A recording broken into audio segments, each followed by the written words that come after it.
Handsome dashing দেবকে দেখে সুন্দরী আটকে রাখতে পারলেন না নিজেকে। জনসম্মুখে ঘটালেন অঘটন। দেবের সাথে জুড়ে নিলেন নিজের নাম। ভোট প্রচারের মাঝেই দেবের মালা বদল। রুক্মিণীকে ভুলে এই সুন্দরীকে দিলেন মন। হঠাৎ এমন করার কারণ দেখুন। এতদিন বিয়ে করব না করেও শেষ পর্যন্ত মালা বদল করে নিলেন অভিনেতা দেব। না, তবে রুক্মিণীর সাথে নয়, দিলেন অন্য নারীর গলায় মালা। কোনো রাগঢাক না করে ভোট প্রচারের মাঝে ঘটিয়ে ফেললেন এমন কাণ্ড, যা দেখে চক্ষু চড়ক গাছ সকলের। যে মানুষটি কিনা কিছুদিন আগেও নিজের মুখে বলেছিলেন বিয়ে করব না, তিনি কিনা এমন কাণ্ড ঘটালেন। শত শত লোকের মাঝে সুন্দরীকে মনে ধরল নাকি দেবের? রুক্মিণীকে ভুলে এমন কাজ করলেন কিভাবে? না, আপনারা যেমনটা ভাবছেন তেমনটা ঠিক নয়। আসলে এটা এক অন্ধ ভক্ত এবং তার হিরোর কাহিনী। বলিউডের সুপারস্টার দেবকে কিনা ভালোবাসে বলুন তো? তার ভক্তের সংখ্যাও নেহাত কম নয়।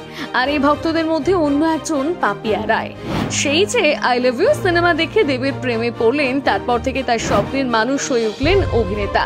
অন্যান্য ভক্তদের মতো দেবের ছবি কেটে কেটে ডায়েরিতে লাগানো, দেবের সিনেমা টিভিতে আসলেই নাওয়া খাওয়া ছেড়ে সারাদিন টিভির মধ্যে ঢুকে থাকা।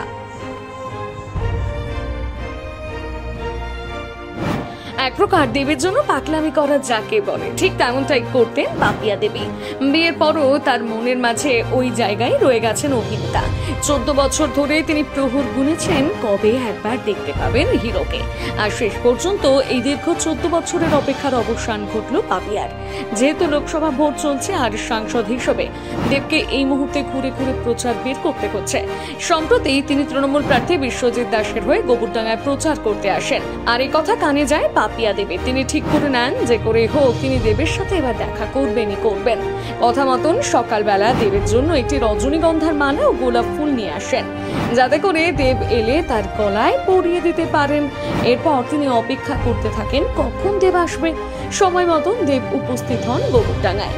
হেলিকপ্টার থেকে নামতে না নামতেই পাপিয়া দেবী ছুটে গিয়ে দেবের গলায় মালা পরিয়ে দেন। এরপর যা ঘটে তা পাপিয়া দেবীর কল্পনার বাইরে। ভক্তের এমন উন্মাদনা দেখে দেব সঙ্গে সঙ্গে নিজের গলা থেকে মালা খুলে আবার তার গলায় পরিয়ে দেন। আর অভিনেতার এমন কাজ দেখে নিজেকে ধরে রাখতে পারলেন না পাপিয়া দেবী। চোখে জল চলে আসে তার। প্রথমত নিজের স্বপ্নের মানুষকে চোখের সামনে দেখতে পেয়েছে, তার উপরে উপরি পাওনা হিসেবে মালা বদল। একেবারে হাতের মুঠোয় চাঁদ পেয়ে যাওয়ার মতন ঘটনা ঘটে তার সাথে। সাক্ষাৎকার দেওয়ার সময় তিনি জানান দেবকে যে মালা পরাতে পারবে সে আশাও তিনি করেননি। এমনকি অভিনেতাও যে তাকে মালা পরিয়ে দেবে এটা যেন তার কাছে স্বপ্নের মতো। পাপিয়া দেবীর জীবন সার্থক হয়ে গিয়েছে। তিনিও মালা যত্ন করে রেখে দেবেন এমনটাই জানান। শুধু পাপিয়া দেবী নন, আরো এক ভক্তকেও দেখা যায় এদিন। শ্রেজা দত্ত নামে ওই ভক্ত দেবের সাথে ছবি তুলে রীতিমতন বাক্যহারা হয়ে গিয়েছেন। দেবদা নাকি তার ছোটবেলার ক্রাশ, প্রথম ভালোবাসা। আর সেই দেবদা তাকে নিজে ডেকে সেলফি তুলেছে। এ যেন সত্যি ভাবা যায় না। ভক্তের এমন পাগলামি দেখে দেবেরও বেশ ভালো লেগেছে।